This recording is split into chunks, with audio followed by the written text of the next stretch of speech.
नमस्कार, पुन्हा एकदा आपले सर्वांचे स्वागत आहे. आता आश्वासन नको, निर्णय हवा. राज्य सरकारी कर्मचाऱ्यांचा एल्गार तर बेमुदत संपाचाही इशारा.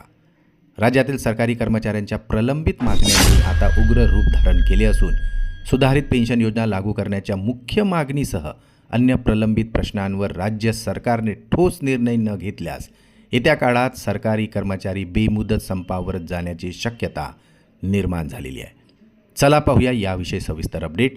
त्यापूर्वी आपणास विनंती आहे की चॅनलला जर नवीन असाल तर आणि अजूनही सबस्क्राईब केलेलं नसेल तर सबस्क्राईब करा, जेणेकरून नवनवीन अपडेट लवकरात लवकर तुमच्यापर्यंत पोहोचतील. आणि नवनवीन अपडेट मिळविण्यासाठी बेल आयकॉनला प्रेस करायलाही विसरू नका.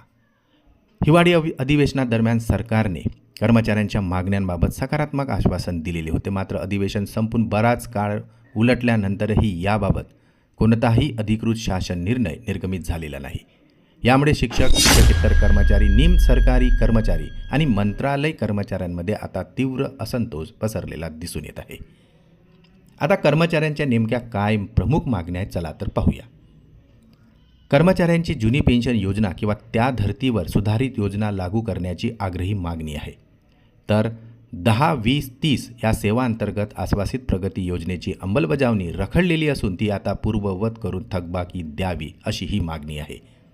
याशिवाय राज्यात सध्या सुमारे 2 लाखाहून अधिक पदे रिक्त आहेत, ज्यामुळे कार्यरत कर्मचाऱ्यांवर कामाचा ताण वाढत असून ते रिक्त पदे लवकरात लवकर भरावे.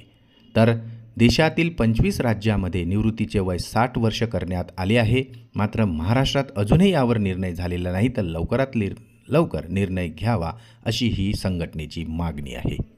तसेच 3% वाढीव महागाई भत्ता लागू केलेला असून मात्र राज्य सरकारकडून यावर कोणतीही हालचाल झालेली नाही.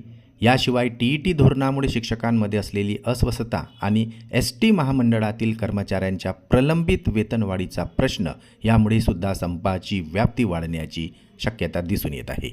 सरकारने त्वरित तोडगा काढला नाही तर आगामी अर्थसंकल्पीय अधिवेशनाच्या काळात राज्यव्यापी बेमुदत संप पुकारला जाईल.